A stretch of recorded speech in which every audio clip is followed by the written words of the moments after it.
प्रधानमंत्री नरेंद्र मोदी की अध्यक्षता में मंगलवार को केंद्रीय कैबिनेट की बैठक हुई। इस दौरान कई अहम प्रस्तावों को मंजूरी दी गई। मीडिया रिपोर्ट्स के मुताबिक इस दौरान पश्चिम एशिया में जारी तनाव को लेकर भी चर्चा हुई। सूत्रों के हवाले से बताया गया है, कैबिनेट बैठक में प्रधानमंत्री नरेंद्र मोदी ने मंत्रियों और मंत्रालयों को निर्देश दिया कि वे साथ मिलकर काम करें ताकि पश्चिम एशिया में जारी संघर्ष का असर देश के नागरिकों पर कम से कम पड़े। उन्होंने सभी अहम मंत्रालयों को किसी भी संभावित चुनौती के लिए पूरी तैयारी सुनिश्चित करने के निर्देश भी दिए। इसके अलावा भी केंद्रीय मंत्रिमंडल ने जिन प्रस्तावों को मंजूरी दी, इसके बारे में केंद्रीय मंत्री अश्विनी वैष्णव ने जानकारी दी है। नमस्कार। आज के साथियों, आज के कैबिनेट में 5-6 बड़े डिस्कशंस हुए हैं, फैसले लिए गए। करीब 8,80,000 करोड़ रुपए के सारे फैसले हैं ये। सबसे बड़ा फैसला जल जीवन मिशन 2.0, सेकेंड मदुरई एयरपोर्ट को इंटरनेशनल एयरपोर्ट डिक्लेयर करना, थर्ड पश्चिम बंगाल में संतरागाछी से खड़गपुर 4th रेलवे लाइन बनाना, चौथा प्रोजेक्ट आज जो अप्रूव हुआ वो सैंथिया से पाकुर, ये मध्य बंगाल है, पश्चिम बंगाल का, नॉर्थ बंगाल, साउथ बंगाल, बीच में जो मिडिल वाला पार्ट है, सैंथिया पाकुर 4th लाइन। फिर मध्य प्रदेश में बदनवार से तांडला तिमरवानी, इसके 4 लेनिंग का काम हाईवे में, और जेवर एयरपोर्ट की फरीदाबाद वाली साइड से कनेक्टिविटी। ये 6 आज बड़े फैसले लिए गए कैबिनेट में। मैं सबसे पहले जल जीवन मिशन पे आता हूँ। हम सब जानते हैं कि जल जीवन मिशन एक ऐसा कार्यक्रम है, ऐसा प्रोग्राम है जो भागीरथी प्रोग्राम कहा जाए तो वो वैसा बड़ा प्रोग्राम है। इसका जो सबसे बड़ा मेजर थ्रस्ट है इंक्लूसिव ग्रोथ का, कैसे सोसाइटी के, समाज के हर वर्ग तक मूलभूत सुविधाएं पहुंचे। How do we take all the basic facilities to each and every household in the country. That is the theme, that is the mission, that is the aim of this program, Jal Jeevan Mission. इस जल जीवन mission का आज 2.0 version approve हुआ। 1.0 version इतना महत्वपूर्ण, महत्वाकांक्षी, इतना बड़ा प्रोजेक्ट था, करीब 13 करोड़ परिवारों तक पहुंचा नल से जल। अब इन सारे प्रोजेक्ट्स की operation and maintenance, water source, society को जितनी डिफरेंट जो कमिटीज़ बनी है, विलेज की कमेटी, ग्राम सभा की कमेटी, पंचायत की कमेटी, इन सबको इन्वॉल्व करना। फिर जहाँ पे पॉपुलेशन बढ़ रही है वहाँ पे नए सोर्सेज निकालना। एक तरीके से अब इसको सस्टेनेबल बनाने का टाइम आया। शुरू में टेक ऑफ करना, कवरेज लाना, अब है इसको सस्टेनेबल बनाना। इस तरह से सोच के इस प्रोजेक्ट को बनाया गया है जल जीवन 2.0। कंप्लीट इसका रीस्ट्रक्चरिंग कर रहे हैं, रीओरिएंटेशन कर रहे हैं। सारा फोकस इंफ्रा क्रिएशन से अब सर्विस डिलीवरी पे। जल जीवन mission 1.0 was about infra creation, एक बेसिक मूलभूत ढांचा चाहिए, वो बनाना था। अब था सर्विस डिलीवरी, सर्विस क्वालिटी, किस तरह से इन्वॉल्व करना, ऑपरेशन मेंटेनेंस पे फोकस करना, वो सारा फोकस इसमें आएगा। जो इसका एलोकेशन है वो बढ़ा के 8,70,000 करोड़ कर दिया गया है। बहुत बड़ा फोकस रहेगा कम्युनिटी को इन्वॉल्व करना। स्टेट्स के माध्यम से ही ये प्रोजेक्ट पूरा अब तक इम्प्लीमेंट हुआ है। अब स्टेट में भी कम्युनिटी को इन्वॉल्व करना, जैसे कोई गांव है तो उस गांव के अंदर जो सोसाइटी है उन लोगों को इन्वॉल्व करना इसके ऑपरेशन एंड मेंटेनेंस में। तो बड़ा थ्रस्ट है कम्युनिटी को इन्वॉल्व करना, बड़ा चेंज है इसमें, इंफ्रा से सर्विस डिलीवरी पे फोकस, और तीसरा बड़ा इसमें पॉइंट है किस तरह से एक सस्टेन्ड वे में ये प्रोग्राम आगे चलता जाए, उस पे फोकस है। इसको करने के लिए कई डिजिटल और टेक्नोलॉजिकल मेथड्स भी डिप्लॉय किए जाएंगे। सारी एसेट्स की डिजिटल मैपिंग होगी कंप्लीट।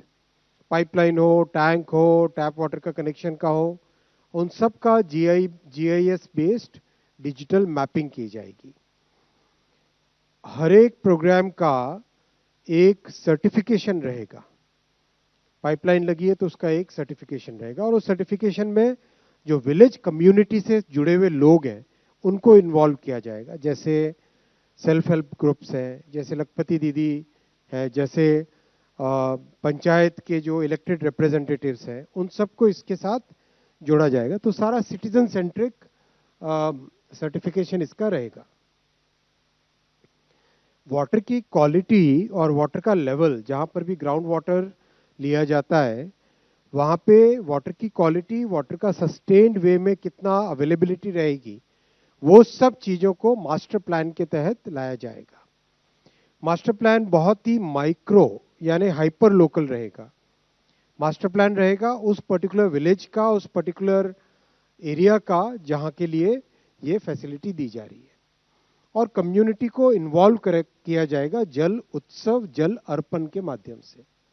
प्रोजेक्ट कंप्लीट हो तो उसमें कम्युनिटी उसकी ओनरशिप ले, ये बहुत इंपॉर्टेंट है, तभी जाके ये लॉन्ग टर्म सस्टेन होगा प्रोग्राम। इंफ्रा बनाना पहले मिशन जल जीवन मिशन 1.0 का एम था, सर्विस डिलीवरी और सस्टेन्ड वे में इसको आगे बढ़ाना ये 2.0 का एम है। इसीलिए कम्युनिटी को इन्वॉल्व करना इसमें प्राइमरी रोल रहेगा। आज का दूसरा बड़ा फैसला है मदुरई एयरपोर्ट को इंटरनेशनल एयरपोर्ट डिक्लेयर करना। तमिलनाडु में जो 3 सबसे बड़े शहर हैं उसमें चेन्नई, कोयम्बतूर और मदुरई। मदुरई सांस्कृतिक केंद्र का बड़ा एक बहुत पुराना शहर है और सांस्कृतिक केंद्र है, बहुत बड़ा एजुकेशनल हब है, बहुत बड़ा हेल्थ केयर का हब है और बहुत बड़ा रिलीजियस और कल्चरल श्रद्धा का एक बड़ा स्थान है। लोकेशन अगर हम देखें मदुरई की, तो आसपास बड़े शहरों के साथ इसका मदुरई एयरपोर्ट का कनेक्टिविटी लगातार है। ऑलरेडी एक कस्टम नोटिफाइड एयरपोर्ट है, लेकिन लोगों का एस्पिरेशन है कि ये एक इंटरनेशनल एयरपोर्ट बने। जैसे ही कोई इंटरनेशनल एयरपोर्ट बनता है, ऑटोमेटिकली उसमें बहुत सारी फैसिलिटीज आती हैं और दुनिया भर से कनेक्टिविटी, जो भी एयरलाइंस होती है वो भी अपने वहाँ पे स्लॉट्स लेने के लिए बिड करने लगती है, तो ओवरऑल एरिया का ग्रोथ बहुत बढ़ जाता है। तो मदुरई के एस्पिरेशंस को ध्यान में रखते हुए आज माननीय प्रधानमंत्री श्री नरेंद्र मोदी जी ने कैबिनेट में मदुरई इंटरनेशनल एयरपोर्ट डिक्लेयर करने का निर्णय लिया। Keeping in view the aspirations of the people of Madurai, today honourable prime minister Shri Narendra Modi ji took the decision in the cabinet, in the union cabinet, to approve Madurai Airport as Madurai International Airport. So this will become a full-fledged international airport with this declaration and the subsequent, with this approval and the subsequent notification. This will bring connectivity from various parts of the world. There is a huge industrial cluster around Madurai, automobile, rubber, chemical, granite. Then the world famous temples of Meenakshi Amman temple, then Kudal Alaghar temple, then Tiruparan Kundaram Murugan temple. It's a very, very famous. Then this is also the gateway to Rameshwaram. So this will be a major, major change in the entire development of Madurai and Tamil Nadu. I'll come to the next project. Next project is Santragachi Kharagpur 4th line. ये railway का project है। संतरागाछी कोलकाता शहर के अंदर जो 4 बड़े station है उसमें से एक स्टेशन है, रेलवे स्टेशन है। बड़ा इसका डेवलपमेंट भी स्टेशन का बहुत हो रहा है। 6 फ्लोर का स्टेशन बन रहा है कंप्लीट। ये संतरागाछी से खड़गपुर, ये संतरागाछी, ये कोलकाता रीजन है सारा, हावड़ा, शियालदा, ये सारा का सारा कोलकाता रीजन है। इस कोलकाता रीजन से ऑलरेडी 3 लाइन्स है खड़गपुर तक, ऑलरेडी 3 लाइन्स है खड़गपुर तक, और ये 4th लाइन बनेगी। तो 4th लाइन बनने से कनेक्टिविटी टू मुंबई और कनेक्टिविटी टू चेन्नई, ये दोनों की दोनों इंप्रूव होगी और बहुत सारी सबअर्बन सर्विसेज चलती है यहाँ पर। उन सबअर्बन सर्विसेज के लिए कैपेसिटी बहुत सिग्निफिकेंटली बढ़ेगी। बड़ा प्रोजेक्ट है 4th लाइन का। करीब 2905 करोड़ रुपीस का इन्वेस्टमेंट होगा। Howrah district, east Midnapore district, west Midnapore district, इन सब में से ये प्रोजेक्ट जाएगा। और 111 किलोमीटर का रूट लेंथ है इसका।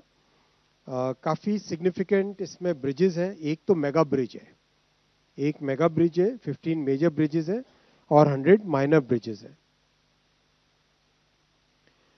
सिग्निफिकेंट इंप्रूवमेंट होगा Haldia dock complex, Shyama Prasad Mukherjee port और उस एरिया के कंप्लीट जितने भी थर्मल पावर प्लांट है, गुड शेड है, सीमेंट क्लस्टर्स है, सबर्बन रेल है, पैसेंजर ट्रेन्स है। ओवरऑल इस 4th लाइन के बनने से इस रूट पे करीब 50 नई ट्रेन सर्विसेज चल पाएंगी, जो कि मेल, एक्सप्रेस, पैसेंजर, सबर्बन की कैटेगरी में होंगी। कनेक्टिविटी मुंबई से इंप्रूव होगी, कनेक्टिविटी चेन्नई से भी इंप्रूव होगी। जितना रेल की तरफ फोकस जाता है उतना ही देश के लिए एनवायरनमेंट का बेनिफिट भी बढ़ता है। इस प्रोजेक्ट से जो नॉर्म्स है नीति आयोग और नीरी के पैरामीटर्स से कैलकुलेट हुए हुए, उसके हिसाब से 20 करोड़ किलोग्राम कार्बन डाइऑक्साइड बचेगी। 20 crore which is equivalent to planting 81 lakh trees जितना कार्बन डाइऑक्साइड एब्जॉर्ब करते, उतना इस एक अकेले प्रोजेक्ट के बनने से होगा। और 38 लाख ह्यूमन डेज जनरेट होंगे इस प्रोजेक्ट से, और देश की लॉजिस्टिक्स की कॉस्ट 452 करोड़ रुपीस बचेगी। जैसे जैसे ये रेलवे के प्रोजेक्ट्स आ रहे हैं, कमीशन होके रेडी हो रहे हैं, वैसे वैसे देश की लॉजिस्टिक्स की कॉस्ट कम होती जाएगी। जो बहुत बड़ा एक मेजर कंपेटिटिवनेस का फैक्टर रहता था, वो रेलवे के प्रोजेक्ट्स के कारण सिग्निफिकेंटली इंप्रूव होगा। दूसरा है साइंथिया से पाकुर। ये भी वेस्ट बंगाल में जो मिडिल पोर्शन है, मध्य बंगो कहते हैं जिसको, उसका प्रोजेक्ट है। ये 81 किलोमीटर का 1569 करोड़। आप देखिए, अगर गंगा जी ऊपर जो ब्लू में गंगा जी, उनके गंगा जी के साउथ में प्रोजेक्ट है। पटना से, बख्तियारपुर से, किऊल, भागलपुर और इधर कहलगांव, कहलगांव से फिर बरहरवा, फिर पाकुर, पाकुर से साइंथिया। ऑलरेडी 3 लाइन्स है यहाँ पे, और ये 4th लाइन बनेगी। इसके बनने से जो नॉर्थ से कोलकाता रीजन की कनेक्टिविटी है, दिल्ली से कोलकाता रीजन की कनेक्टिविटी 2 तरीके से। एक हुआ ये जो रूट अभी आपने देखा पाकुर से साइंथिया वाला, दूसरा जो ग्रैंड कॉर्ड वाला रूट है, पटना से जो बांडेल होके अंडाल, दुर्गापुर, ये रूट है जो। तो अब ये दोनों ही रूट इसमें इतने सक्षम हो जाएंगे कि सिग्निफिकेंटली ज़्यादा गाड़ियाँ चला सके। आने वाले समय में बहुत डिमांड रेलवे की जिस तरह से बढ़ रही है, उस हिसाब से कैपेसिटी यहाँ पे बढ़ेगी। और बहुत यहाँ पे कोल थर्मल पावर प्लांट्स हैं, इंडस्ट्रियल एरिया है, ईसीएल है, इन सब के लिए भी ये प्रोजेक्ट बहुत बेनिफिशियल रहेगा।